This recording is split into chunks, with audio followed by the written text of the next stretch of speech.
Welcome into Hardcore Penn State Football, a Friday night special for you. Shawn and I will be talking about the latest in Penn State's reclamation of the 2026 recruiting class. And assistant coach leaves Penn State to go to South Carolina. And no, we're not talking about Stan Drayton. And oh, by the way, Penn State plays football tomorrow, Saturday, Pinstripe Bowl against Clemson. We will preview that the best that we can as well. Thank you for being here. Make sure you're subscribed, whether you're watching live on YouTube or listening on a podcast platform. Welcome in Hardcore Penn State Football. I'm Cory Lestochi. With me, as always, the great Shawn Kane. How you doing today, Shawn? Good, Cory. How was your Christmas? Happy Boxing Day. Thank you. Nice. It was good. It was very uneventful. We did a lot of things before Christmas, and then Maddie had to work on Christmas Day, so nothing crazy for me. But I'm assuming your day was full of family, especially given like you guys are probably the hot commodity. Fresh baby. You're like the latest in the transfer portal. Everyone's trying to contact you, probably. Yeah, Christmas Eve was very busy at my parents' house. They have their big thing on Christmas Eve, and then we were at my in-laws on Christmas Eve for a little while too. But then yesterday, we just had her parents, my parents, and my sister-in-law and her brother come over. So not too bad. So with the kids, we kind of don't really want to go anywhere on Christmas. Right. Whenever, as she gets older, and we hopefully, with the help of God, have more. Just because it's a pain taking them all over the creation, especially when that's your God-given right. Like that's what you get for having a kid, is you don't have to be the one who travels. So yeah, and we're I made a turkey, made a bunch of food, so if you want to see us, come on over. That's right. That's awesome, man. Well, yeah, Merry Christmas to you too. Merry Christmas to those that are watching live on YouTube and listening on podcasts. I was thinking about this, Shawn. I'm sure we had done it at some point, but it hadn't have been very often that we go live on Friday night before a football game. I think couldn't have happened very much. You think it is the first one? I think so. Okay. I was thinking about it. I'm like, maybe, but man, it probably hadn't been too often. But Penn State does play Clemson in the Pinstripe Bowl tomorrow at noon, Saturday at noon. A game in which, if you said Penn State and Clemson are facing each other, we thought maybe they'd be in the college football playoff, but instead it's in Yankee Stadium. And Shawn, you're going to be there, right? I am, yeah, getting there. Leaving tomorrow morning, I should say, at 6 a.m. Parking Hoboken, taking the train in. So yeah, I will be there. Thankfully, I think the snow is supposed to stop by then, so it should be pretty smooth getting there. Yeah, safe travels, everyone. I think most of it's supposed to be kind of done by the morning, but safe travels out there for everyone from Pennsylvania heading up that way. I had a party that I was going to go to tonight that got actually moved to Saturday because of the weather. So just take your time and enjoy the bowl game. Shawn, we're probably not going to talk a ton about the bowl game. We will give you a little preview and our predictions at the end of the show. But, there's just other kind of more important things going on right now. I wanted to start with Mr. Deion Barnes, former Penn State defensive lineman and former Penn State defensive line coach, has left to go to South Carolina. And if you're like me, you're like, seriously? For a couple of reasons. One, obviously Penn State's his alma mater. Number two, I believe he was being taken care of pretty well. Although, there's some question marks on who the DC is, which I'm sure we'll get to in a little bit. But then number three, like South Carolina, it's not even a big time move. He is getting outside linebackers added to his title, which, say that for what you will, is if that's any sort of increase and not really a lateral move, I think it still is. But then finally, job security wise, are we sure Frank Beamer's going to be there after next year? So just a lot of question marks here. And look, Deion Barnes is more than, capable of making his own decisions. He decided to leave early to go to the NFL, and I don't think that was a wise decision back then. and I think he might be preemptively leaving now as well. But that's just my own opinion on it. But to each his own. The fact is, Penn State needs a new defensive line coach. And really, when you think about just the defensive assistant coaches in general, a lot is still in the air right now. But Shawn, what are your thoughts on Deion Barnes leaving for South Carolina? It's gonna maybe it's just the hats. He just wants to wear the Cox hat. That's all he cares about. Yeah, I mean, initially it was surprising because I think the general understanding was there's a good chance Deion would be back. Some things could happen though, and I think that's part of why it wasn't ever officially announced, because could have been under, we could have been under the understanding here that Deion Barnes might still be looking to see what's out there, and if they're offering more than what Matt Campbell and Penn State were offering, maybe he'll take another job. I would say too,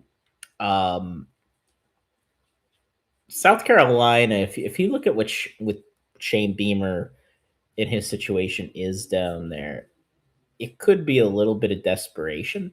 Shane Beamer's trying to hold on to his job. Deion Barnes is pretty well thought of as a young coach, up and coming coach. He's going to have the Abdul Carter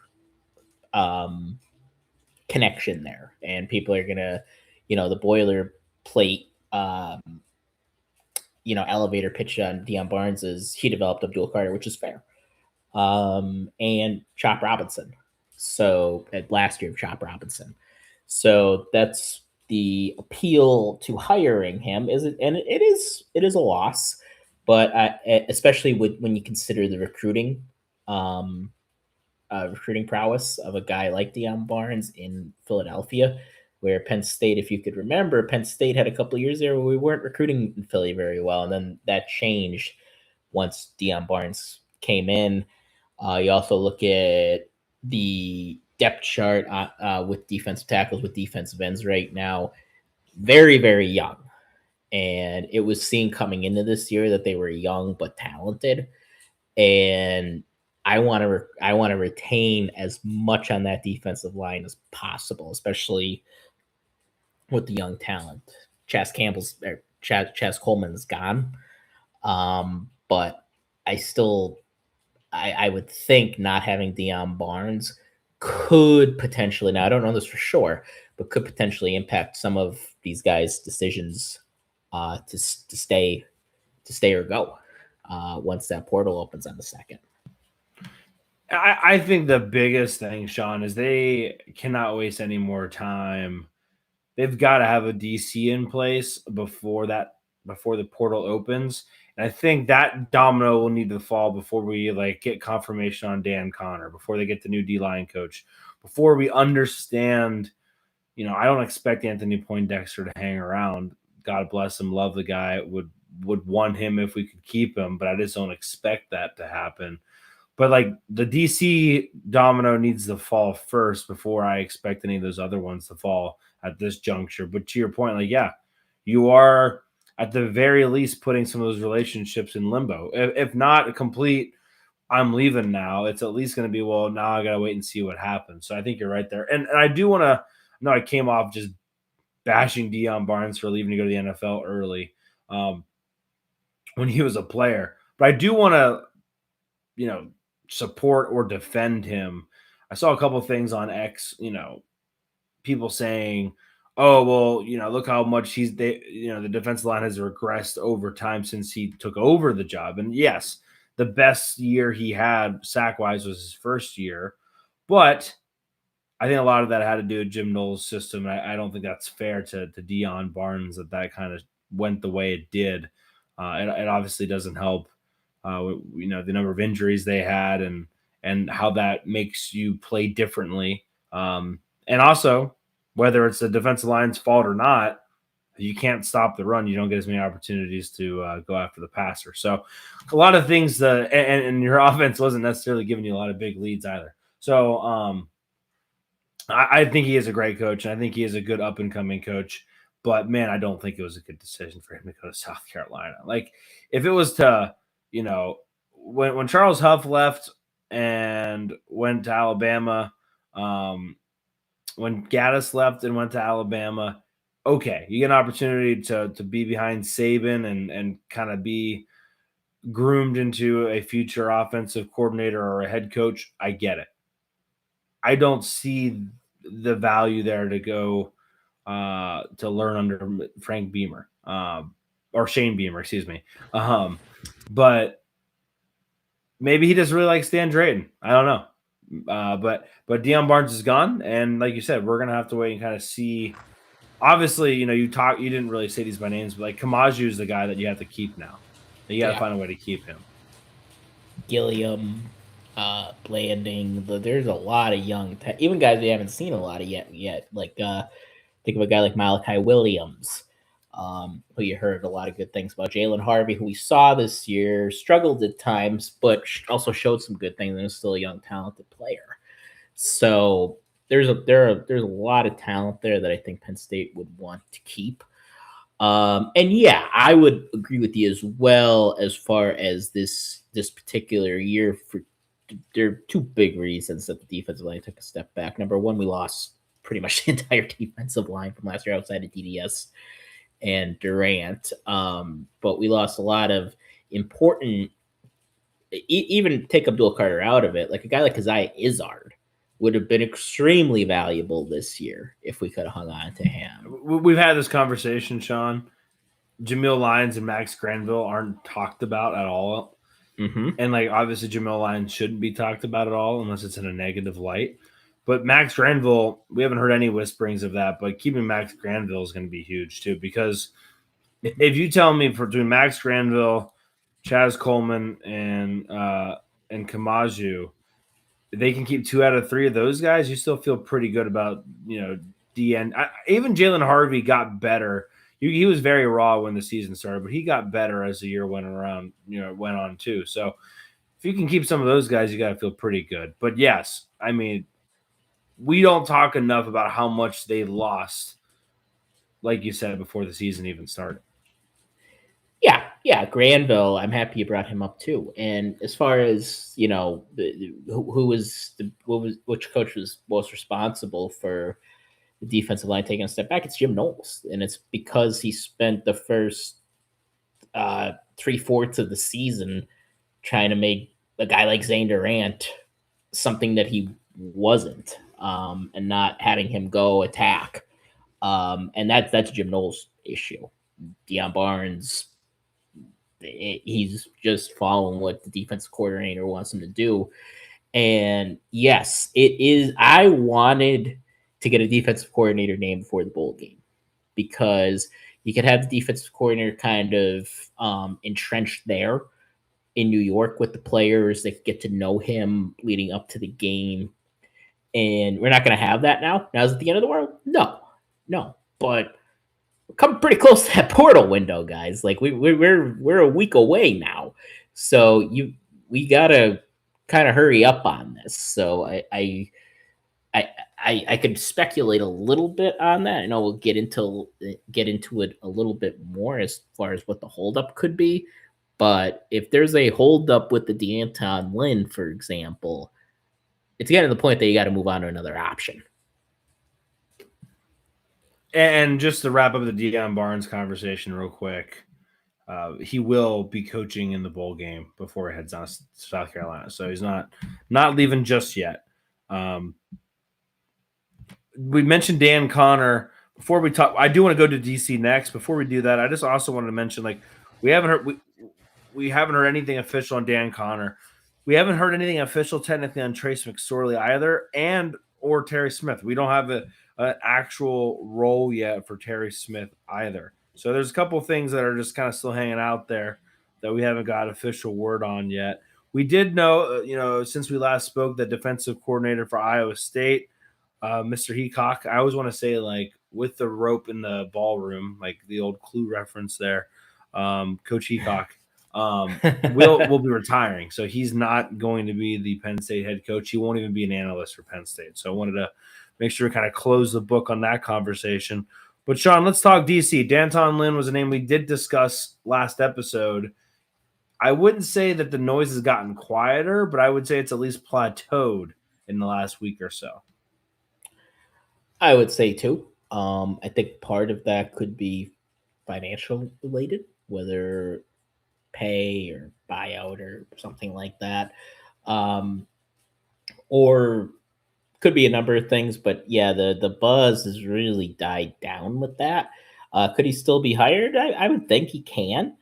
Um, but I just don't know if that's going to happen at this point. And at some point, Matt Campbell has got to name defensive coordinator. I'll echo that for the third time on this episode. We really need to get all this stuff, in place before what is it, next Wednesday?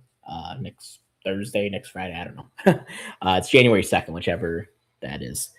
The week between Christmas and New Year's Day doesn't exist. A week from today. Yeah, a week from today. See, some of us still have to work because we're not on paternity leave, so we have we actually have to keep our calendar straight during this time period. Couldn't be me. So Shawn, have you heard anyone else as far as like who they could potentially turn? I mean, here's my thought here. Is there any chance that Anthony Poindexter gets offered the job? I think there is, actually, because Anthony Poindexter hasn't taken any other job yet. He's still here. So can he be the defense coordinator? Yes. Do I think he will? No. I don't. I really don't know who they're going to name. Couldn't find the unmute button there. I would be Sataki. I was doing my Christmas shopping, and I go right by a crumble cookie, and I've never been to one, but I was thinking about going in there just to try it, but they're good.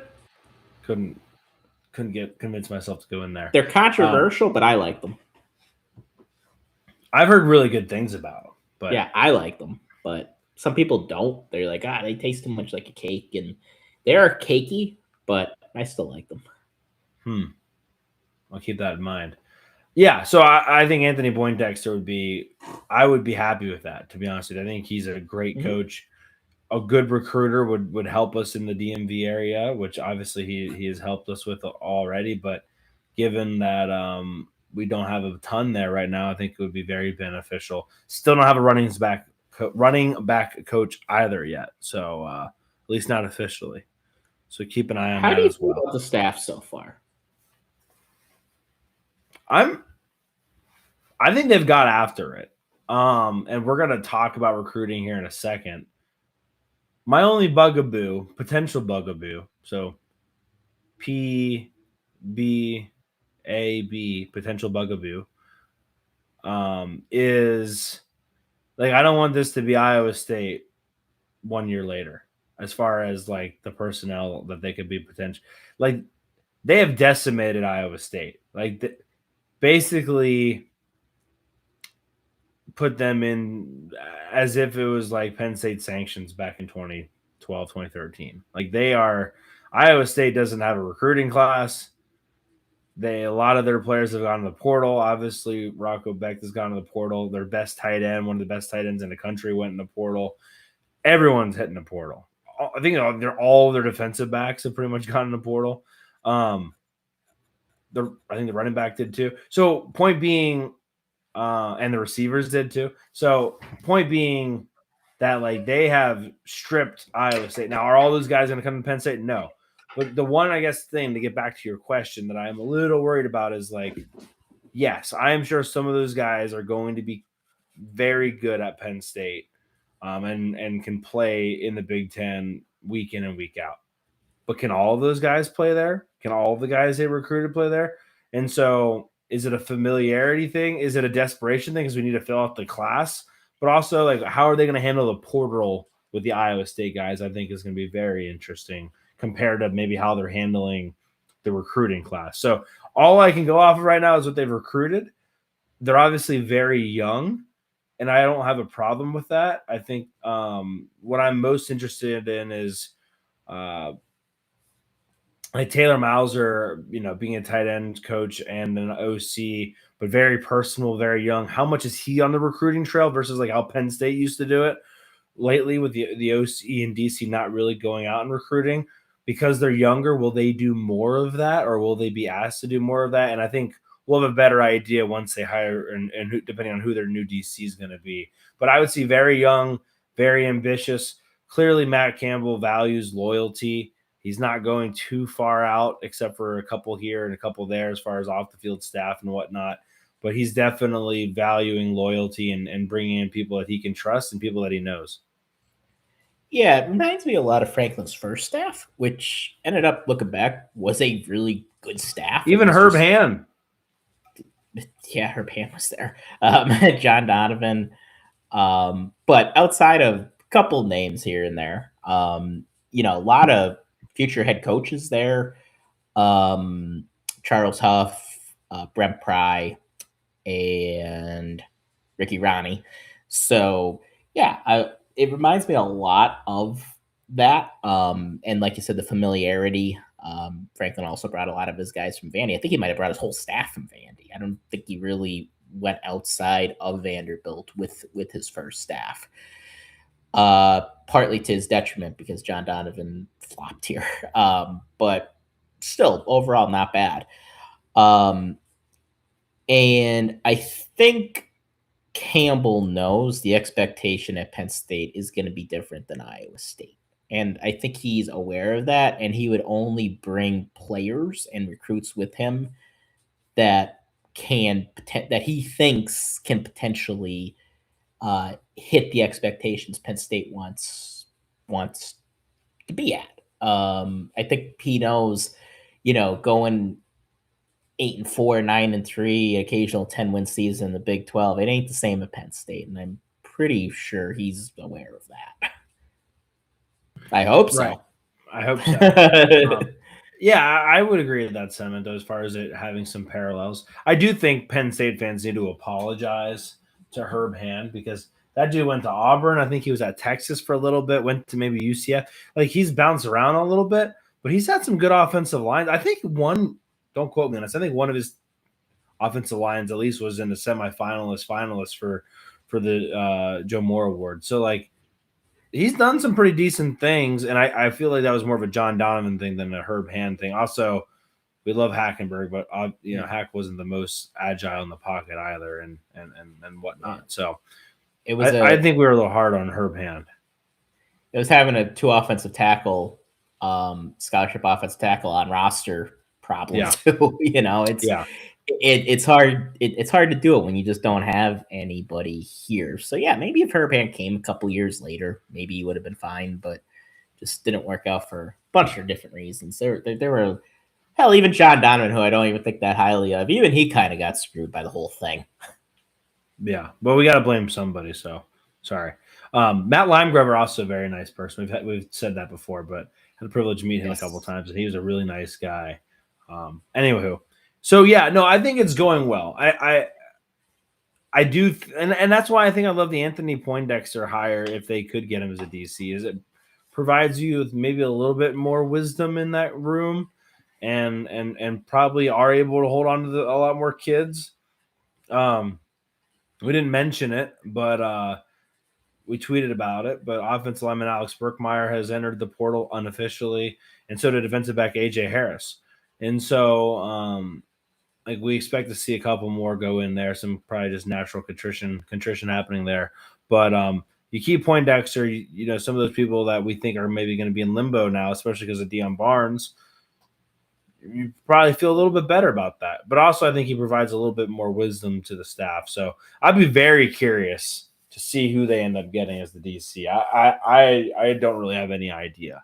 So we'll have to wait and see there. And again, what is Terry Smith's role with this team officially going to be? So one other thing I just want to make coaching note-wise before we go and talk about some recruits and whatnot. Today, Penn State hired Justin Cummings-Morrow that will have a high-level role within the recruiting department, according to Pete Nakos.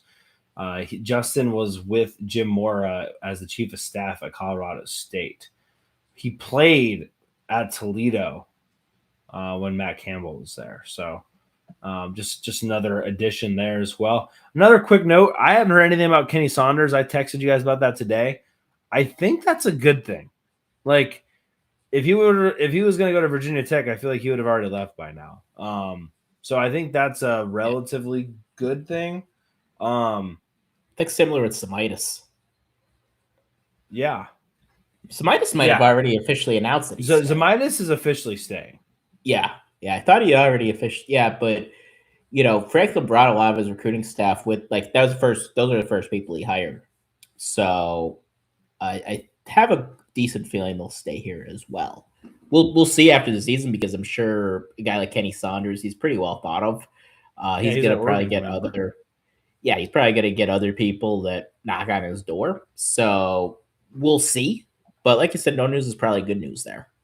Yeah, and Khalil Ahmed, who was at Penn State, left and has now left. Came back and then left. He didn't follow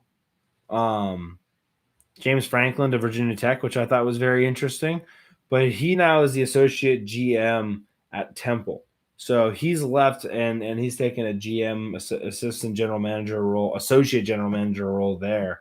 But so that to me tells me that if Saunders wants to stay, Matt Campbell would want him.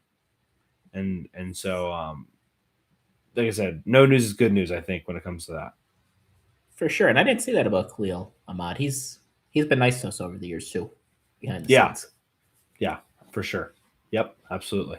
Benny Boombats on YouTube says the only thing that matters is beating Ohio State, Michigan. Whoa, I just had a weird flashback to like a couple years ago where that's literally all we guys talked to us about. Terry Smith needs to bring in and sign Dylan Raiola. All right. Well, we've had a good show. What do you think about this whole Berbilo thing, like changing his stuff back to Penn State? Yeah, I think he's trying to speak it into existence. I think Matt Campbell would rather not go back. Oh, for sure. I think he's trying to speak it into existence. And he might want to put up a picture of him and James Franklin standing next to each other because I think that's more likely. And look, no Bo Prabula hate or anything. I really like Bo. As a everything that I've heard as a person, I think he's a pretty good quarterback. He's a great athlete. But I would rather have Beck or Grunk personally. Definitely Beck. We were not having that conversation again. We'll see how Grunk does on Saturday. How about that? We'll judge him based off of an unfair bowl game. But no, I think your point though is good, and I think it's just very strange that it's kind of happening like that. But it's a good reminder to people. If you're from Pennsylvania and you're, especially right now where it's icy and sleety out, and you're thinking to yourself, hey, maybe I'll move to Missouri. Maybe you watch the Ozarks on YouTube or on Netflix, and you're like, maybe I can funnel some cash. Things are pretty cheap. Maybe it's fun to be living there for some part of the year. Let Bo Prabula be a testament to not moving to Missouri ever. And you should never do that. Are you surprised he's jumped in the portal? Yeah, I am. I kind of am too. Unless he really thinks Zollers is going to beat him out next year, which possible, but more importantly, like, it's one thing to enter the portal, but then it's another weird thing. Like, if you're seeing what your options are, why would you change your stuff back to Penn State? That's just very peculiar, if you ask me. Yeah, because you kind of want to hedge a little bit, even if you reach out and Cory, I don't know if you know this or not. Sometimes teams tamper, and players could tamper too, with back channels. But even if you're trying to speak it into existence a little bit, you're reaching out to Matt Campbell and the staff to try to get back to Penn State. You still want to keep your options open, or you're going to look like you fell on your face, trying to get somewhere.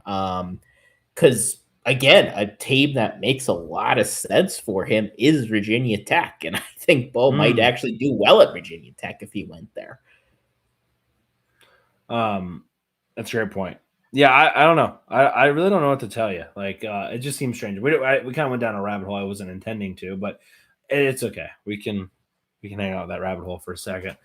We'll know. We love backup quarterbacks. I mean, how quickly do you think things are going to happen?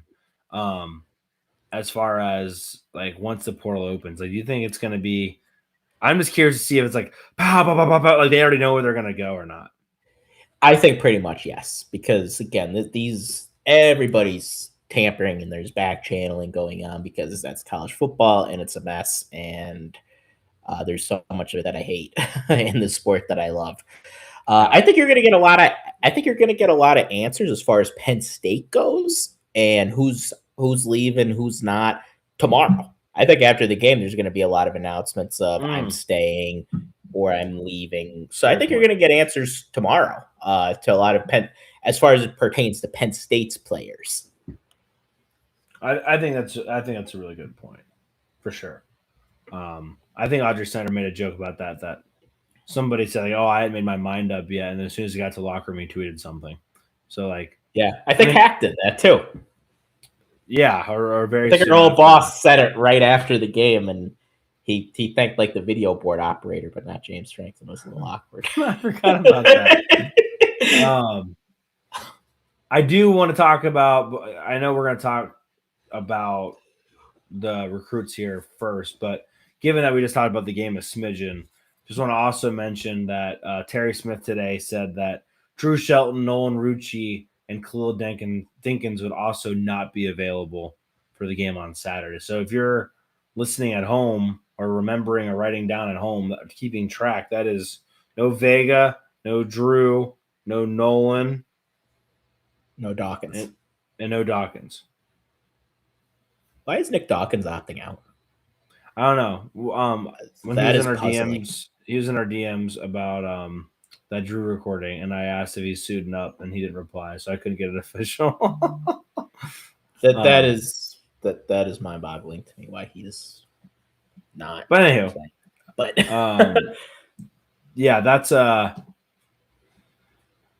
one's interesting too. But so anyway, the offensive line is going to be pretty fresh, which I just wanted to mention that no Zakee Wheatley, no Zane Durant, no Nick Singleton as well. We talked about that. Receivers have been quiet. We know I think Pena said he's playing. Pena said he's playing, and haven't heard anything from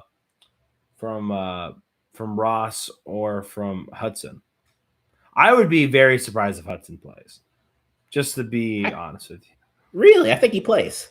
I'd be surprised if Ross plays. Because I think Ross could be a good NFL receiver. Yeah. For what it's worth. I think he's got real speed. He could return punts. He'll give you something on special teams. I think he can play at the next level. I just don't think we used him well here. Shocker. Like, look at Cadre Lambert-Smith. He's playing pretty well for the Chargers right now. So they're let's make this transition to the 2026 class, Shawn. Up to 9 commits now.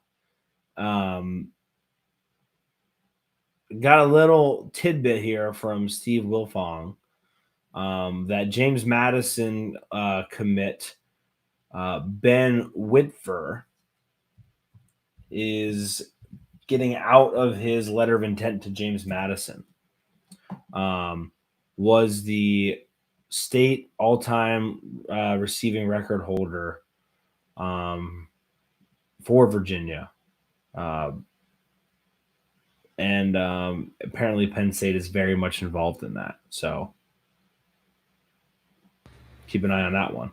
Let's talk, though, about, hey, Penn State went from 133 to now they're at 120. So we're moving back up. We're top 20, kind of.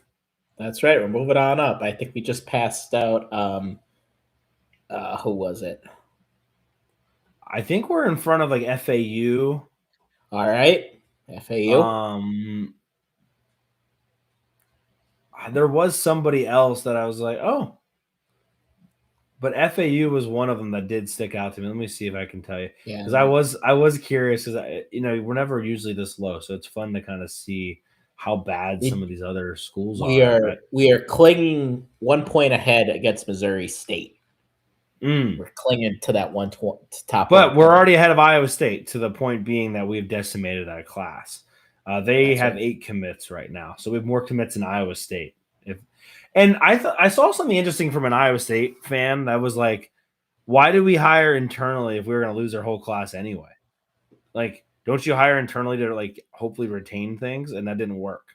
So like, unlike what Penn State did, where they were able to bring guys in from the new coach, Iowa State doesn't have those reinforcements coming. So they are in a even more dire of a situation. Do you know who's only 11 spots ahead of us? I do, given that I'm looking at it right now. Damn. Okay. Well, I'll do it to the audience, Dora the Explorer style, and I'll look at you. The Nebraska Cornhuskers. Isn't that weird? The Nebraska Cornhuskers, who did not have a coaching change, only at spot 109 right now. So Penn State could very easily, by the end of this whole thing, pass out Nebraska. It's very strange. Wasn't Raiola's brother one of the ones that was committed, I think, in that 2026 class? They only have 10? They only have 10 commits. It's bizarre what's going on out there in Nebraska. All right, well, let's talk about some of the new ones for Penn State. I mentioned the Nebraska pipeline a couple episodes ago, but that seems to be a true pipeline. Penn State got another commit from Nebraska, Keon Kaiser. Hopefully his middle name doesn't start with a K. That'd be very terrible initials.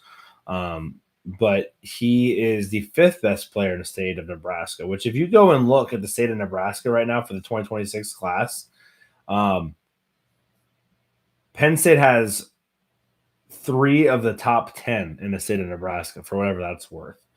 So dominating the state of Nebraska, which I think is pretty interesting and maybe not done. Yeah, I mean, a hotbed of talent, Nebraska is not. But for what it's worth, we are dominating the state of Nebraska. And, right. And look, I don't want to.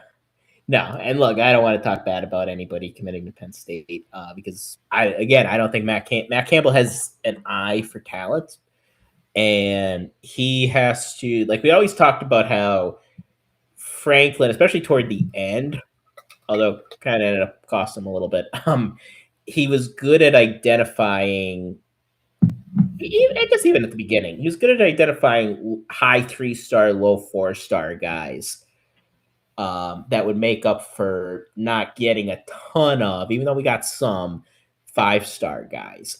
Matt Campbell, though, is kind of the next style over, where he could identify the true 3-star guys that, for whatever reason, are overlooked and make them look like, after coaching them up, make them look like 4-star guys. So that's going to be the hope with some of these guys that he brought in. Keon Kaiser, as gets a score of an 88 from 24/7 Sports, which is, kind of a highish 3-star, medium to highish 3-star. So, and again, good size. That's one thing that I've noticed with a lot of who he's gotten so far is pretty much all these guys have good size, even at positions like safety. So just something to point out there. And then the offensive tackles too that we got. Go for it. Yeah, Pete Egletis. I hope I'm saying that correctly. From Ohio State. I hope it's egglitis. Like if you eat too many eggs. Yes. 6'7", 270. Did not have an Ohio State offer, but still from Columbus. I talk about a hotbed of talent. That's Ohio, and I think just in the future too, I'm expecting Matt Campbell to recruit Ohio well because he has a connection in Ohio, and a lot of the staff does as well. He did visit Pitt, by the way. Yeah. So that's the other thing. A lot of these guys have offers from even though they might be recruited pretty low, it's not like we're competing against like Bowling Green. No disrespect, Bowling Green. They almost beat us last year. For these guys, like Minnesota offered Keon Kaiser. So some of these mid-level Power 4 teams are interested in these guys. And so that kind of tells you that we're not like scraping from the very bottom of the barrel here necessarily. Yeah, no, and yeah, he's 6'7", 270. Then did you mention the height of Mr. Mason, or have you got to him yet? Yeah, he's also 6'5", 260. He's from the state of Colorado.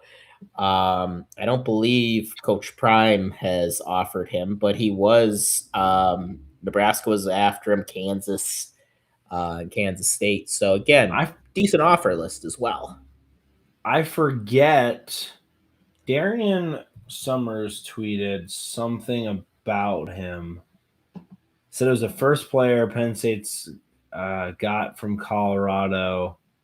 See if I can find the tweet. I think Kritz is originally from Colorado, but I think he went to high school in Florida.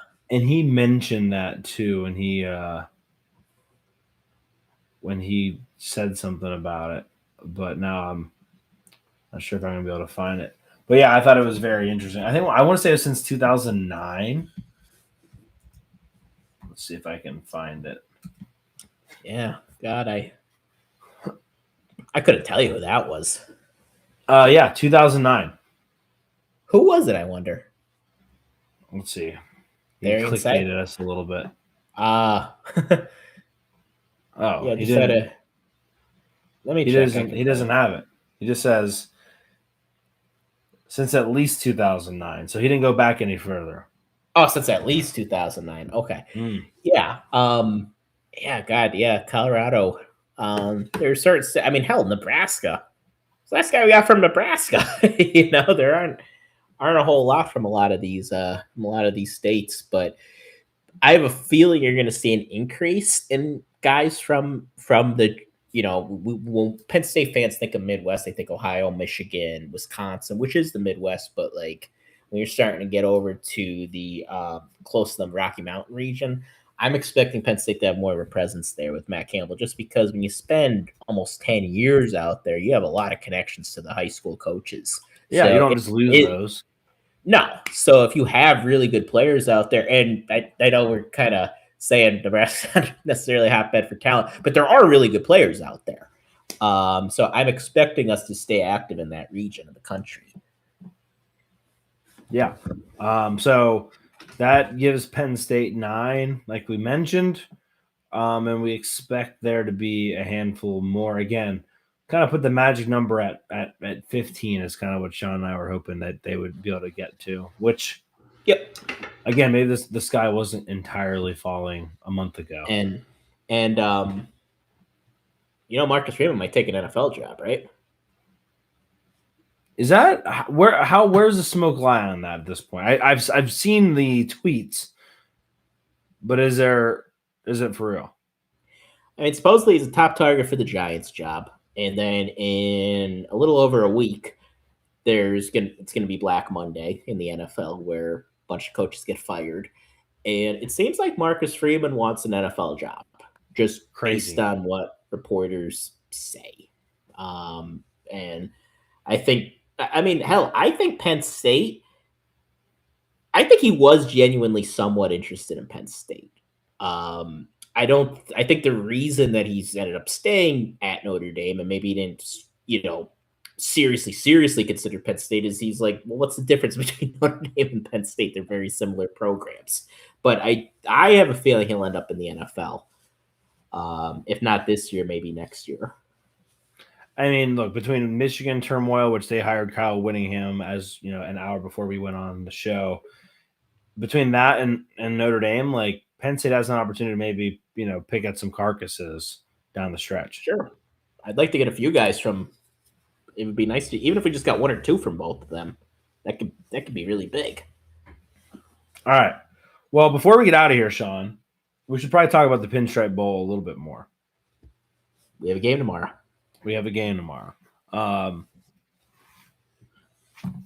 Clemson's got very similar sort of situation as far as people not playing, and it's a mess there as well. The line opened at 1.5. Penn State was the favorite. It has now moved to -3 in Clemson's favor. So Penn State now a 3-point underdog. I have no idea what that means. I think maybe if it gets a 3.5, I'll bet Penn State. They lose by a field goal. That sounds about right, maybe. But I wouldn't feel very good about putting any money on this game. I have no idea what to expect. If you put money on this game, you might have to call the hotline in either direction. You think so? I think it's time to at least step back and evaluate your options. maybe see how much money you have left. yeah. It's because I mean, we're about to do our predictions. I have no idea what's happening tomorrow. I could see any scenario under the sun happening. I do again. Is Kate Klubnik playing? Yes. Yep, he's playing. So that makes I just checked that before the pod, actually. Excellent.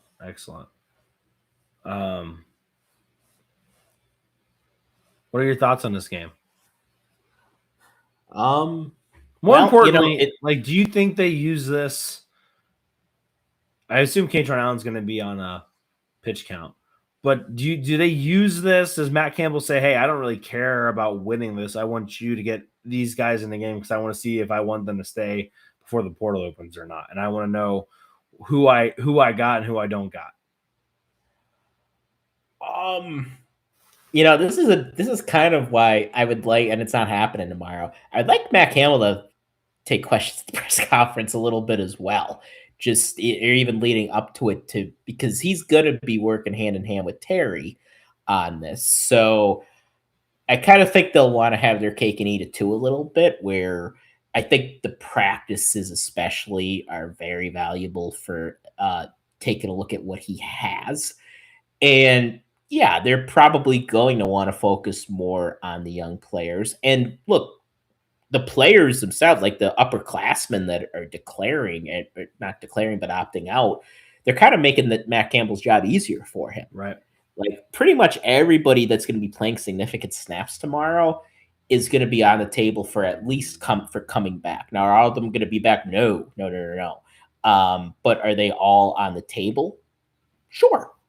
Yeah, I think you're going to see mostly underclassmen playing tomorrow. And by underclassmen, I mean not seniors.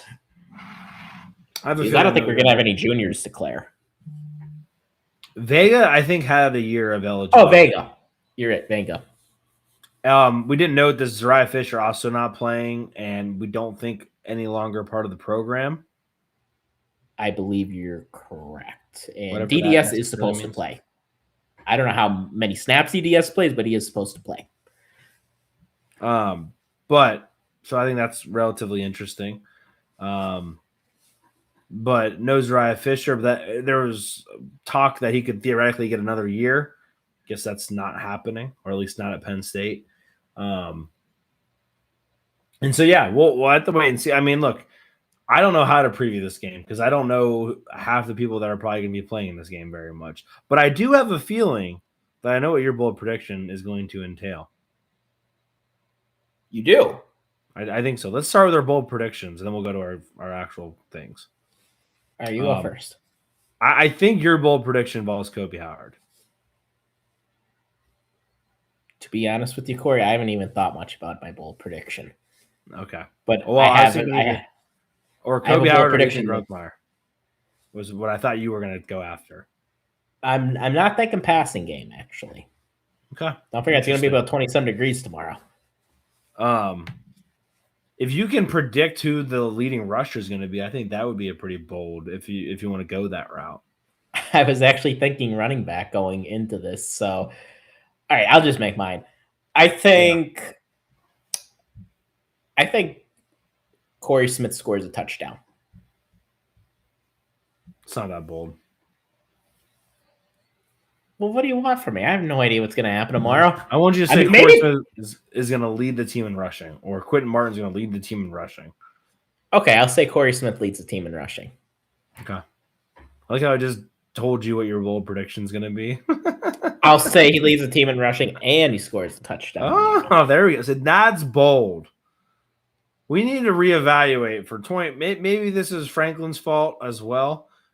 We got a little soft on our bold predictions. 2026, we're going to be more bold with our predictions. That's my New Year's resolution for Hardcore Penn State Football. We'll be making bold predictions so that the Neil Diamond impersonator makes a comeback.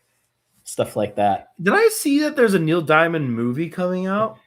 Yes, I just saw commercials for that as well. And like it comes out like this weekend. And I'm like, why am I seeing advertisements like 2 days beforehand? And why have I not why is Hugh Jackman in this? Very strange. Hugh Jackman was actually just in a musical though. So he likes his musicals. He's in he was just in he was in Les Mis. He was just in The Music Man, which my wife actually loves that musical. Greatest Showman? Greatest Showman. Yeah, I know way too many musicals clearly that I'm able to list the ones that Hugh Jackman was in. Me too. Being married to a theater kid, you learn them all, right? Anyway, I thought that was kind of strange, and I'm not going to go see that movie. But no, I'm not either. But my bold prediction: Ethan Grunkmeyer throws 2 interceptions. Oh, you got to start putting some respect on Grunk's name. Look, I think this is going to be a very interesting game for Grunkmeyer. And it's weird that I think he actually has some pressure because I think he gets the next move as far as what could potentially happen. He can put a lot of pressure on Matt Campbell. He can at least give himself a pretty good looking resume, depending on how Saturday goes. Obviously, a lot of people are going to take some of it with very limited and understand that Clemson's depleted, Penn State's depleted, the results may not mean anything. But if it's really good, it's really good, and it's going to be hard to ignore. I would also say if it's really, really bad, it's going to be hard to ignore too. And I don't think it's going to be that good.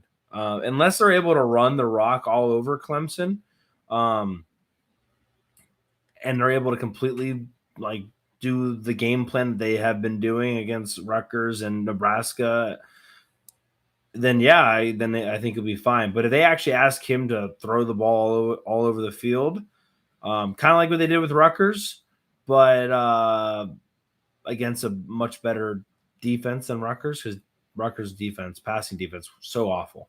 I don't know how that's going to go. So I'm going to say he throws 2 picks. Sorry. I'm disappointed in that one. I know. I am too. But I don't know. I don't have to tell you. It's a weird, crappy day out, and I'm just feeling a little negative. How can't you be feeling optimistic about the Pinstripe Bowl? I just love that what is it, the Bad Boy Mowers Pinstripe Bowl? Is that what it is? Yeah, it is. Yeah. I remember the Bad Boy Mowers Bowl used to be that one in the crappy dome in Tampa. Yeah. Are you thinking? Yeah, where the Rays play. Was that the Gasparilla Bowl? I think it was. It used to be the Beef O'Brady's Bowl. Oh yeah, I forgot about that one too. That might have been only for a year or two. Beef O'Brady's, by the way. It was Beef O'Brady's. Do you know what Beef O'Brady's is? It's a restaurant down south, right? It's like a what's like the Chuck E. Cheese for adults? Oh, Dave & Buster's. It's like a Dave & Buster's, but it's way lower down. A Sizzler with a pinball machine. 3-year Letterman always tweets about having a corner booth at Beef O'Brady's. Yeah. So there you go. So tells you what you need to know about it. So that's how I'm more familiar with Beef O'Brady's from 3-year Letterman. Shout out to him if you don't follow him on Twitter. Please do. Yeah. So Beef.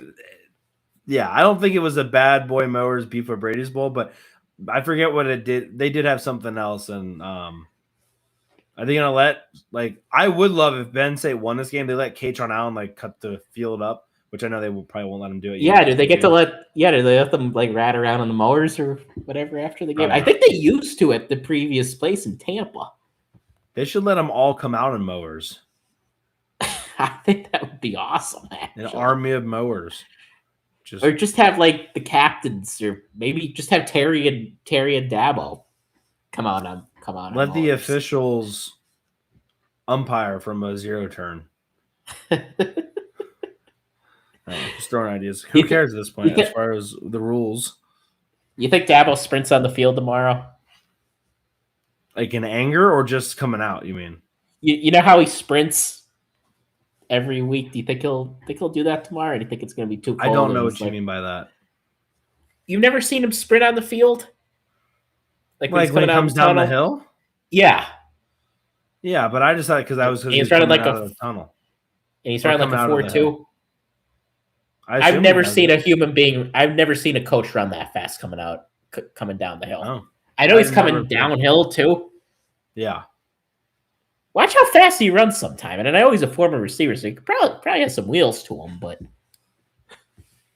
he's a Liam Clifford of the South. People are saying yes. People are saying. I want to play tomorrow for everybody that's interested in that. Yeah.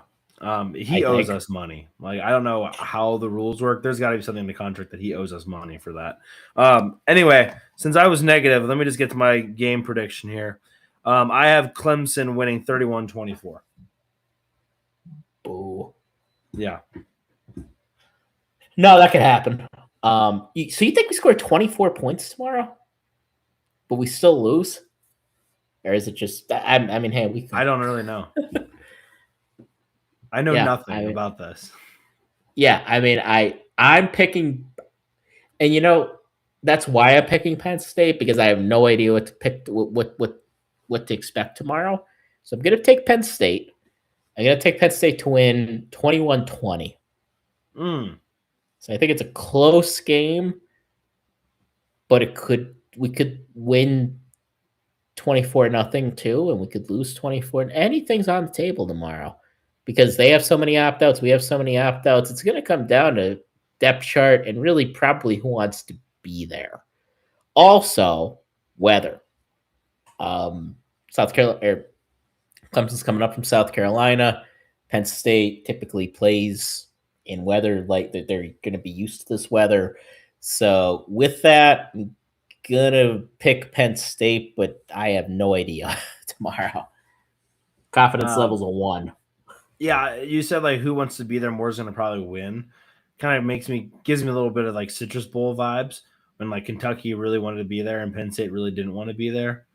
And does Clemson want to be here though? I don't know, but I do feel like whoever wants to be there more will win. I think these players that are playing, though, generally are going to want to be there because the guys that don't want to be there have already opted out.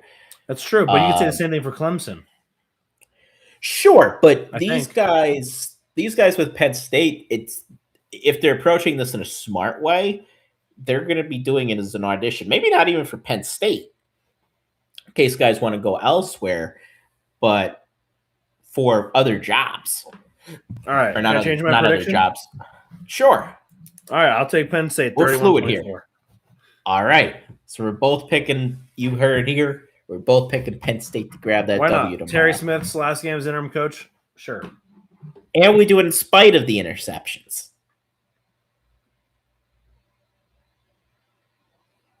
Sorry, you broke up there. What did you say? Spite or what? And we win this in spite of the interceptions. Huh. I thought you were talking about spiders. Yeah, I guess so. I'm gonna keep the bold prediction as it is. Maybe Klubnik throws 4. That again wouldn't be that surprising. Yeah, sure. I think Grunkmeyer takes care of the ball better than Klubnik does.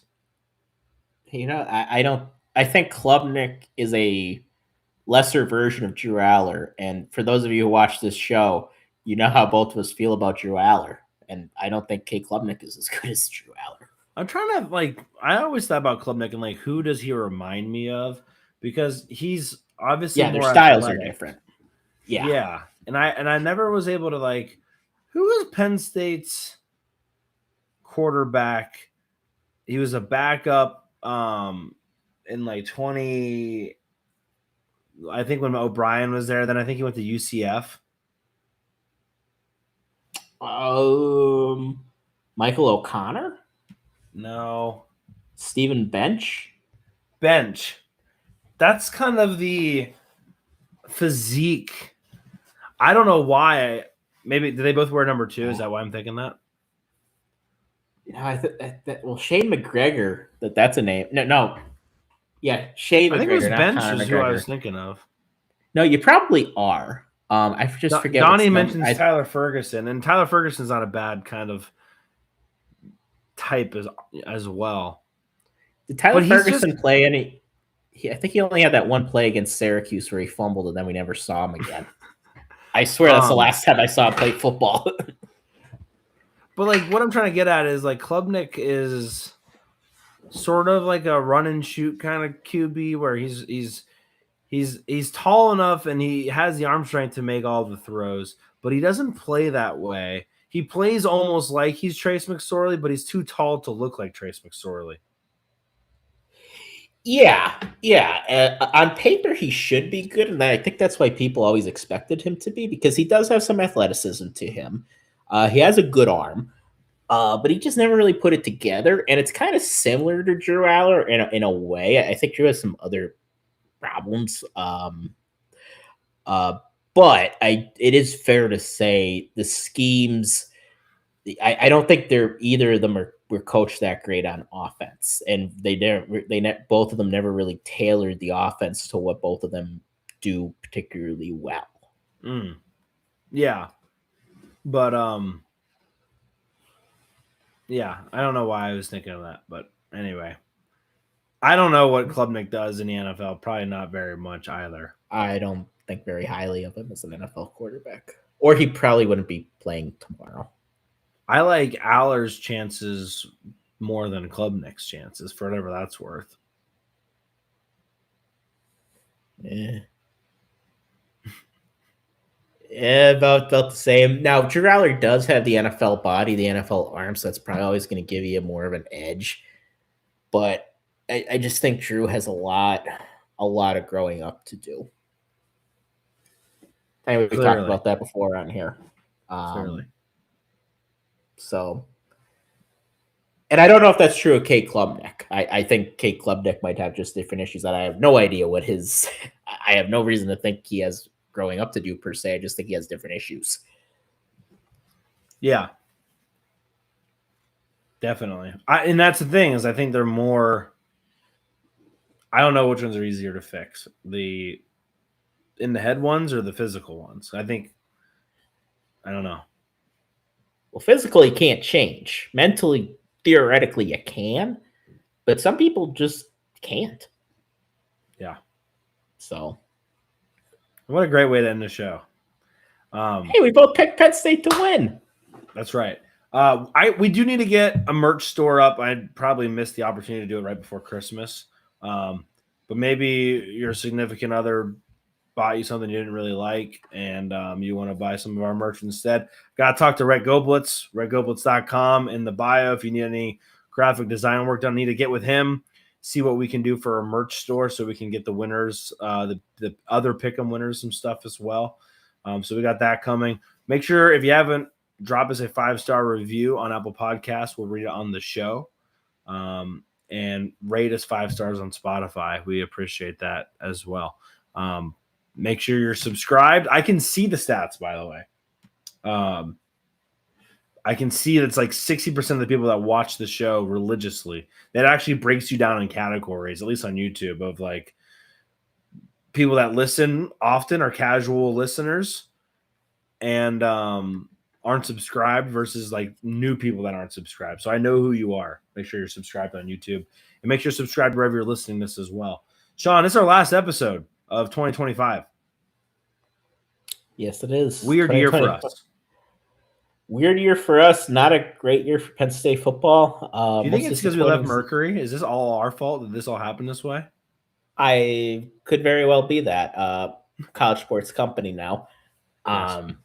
But yeah, could very well be us. Personally, I had a great year. It's true. Got married, had a baby. But Penn State football, I think that was the universe getting back at me. And the universe was like, your life's pretty good right now. Here's a shitty football team for you.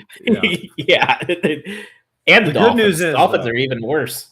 The good news for people that have been listening or are new here as far as this season goes, or honestly, like came in some point this year, because we weren't great in the offseason last year because we didn't really know what our future was going to be with the college sports company. Now we know. Now we can churn out content in the new year, knowing kind of what our direction, knowing what our heading is. So we'll have to figure it out. Maybe we take a week or two off, but we'll figure out when we want to do our Hardee's show. We'll obviously have a chance for you guys to vote on the Hardee's Awards, and we'll go from there. But Shawn, appreciate you being here. Happy New Year, and have fun tomorrow. Yes, thank you. Happy New Year to you. Merry Christmas to everybody. For all you Canadians, happy Boxing Day. It was a good year. We did have a lot of our best episodes this year, though. I will say that. I think so too. I think we so take that for what pat ourselves on the back for what it's worth. All right, that's Shawn Kane. I'm Cory Lestochi. You've been watching and listening to Hardcore Penn State Football. Until next year. Bye, everybody. See you next year.